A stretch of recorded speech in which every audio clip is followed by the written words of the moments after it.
نبی کریم صلی اللہ علیہ وآلہ وسلم کے پاس بحرین سے رقم آئی۔ آپ نے فرمایا کہ اسے مسجد میں ڈال دو، اور یہ رقم اس تمام رقم سے زیادہ تھی جو اب تک آپ کی خدمت میں آ چکی تھی۔ پھر آپ صلی اللہ علیہ وآلہ وسلم نماز کے لیے تشریف لائے اور اس کی طرف کوئی توجہ نہیں فرمائی۔ جب آپ صلی اللہ علیہ وآلہ وسلم نماز پوری کر چکے تو آ کر مال کے پاس بیٹھ گئے اور اسے تقسیم کرنا شروع فرمایا۔ اس وقت جسے بھی آپ دیکھتے اسے عطا فرما دیتے۔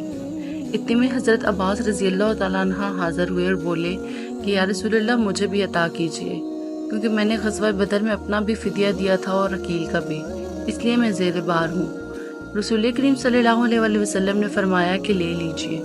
انہوں نے اپنے کپڑے میں روپیہ بھر لیا اور اسے اٹھانے کی کوشش کی، لیکن وزن کی زیادتی کی وجہ سے وہ نہ اٹھا سکے اور کہنے لگے یا رسول اللہ کسی کو فرمائیے کہ اٹھانے میں میری مدد کرے۔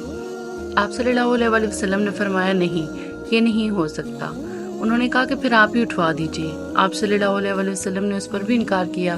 تب حضرت عباس رضی اللہ تعالیٰ عنہ نے اس میں سے تھوڑا سا گرا دیا اور باقی کو اٹھانے کی کوشش کی، لیکن اب بھی نہ اٹھا سکے۔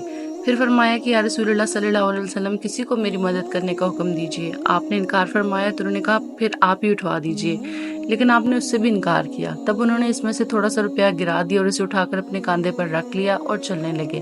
رسول اللہ صلی اللہ علیہ وآلہ وسلم کو ان کی اس حرص پر اتنا تعجب ہوا کہ آپ اس وقت ان کی طرف دیکھتے رہے جب تک وہ ہماری نظروں سے غائب نہیں ہو گئے، اور آپ بھی وہاں سے اس وقت تک نہ اٹھے جب تک ایک چونی بھی باقی رہی۔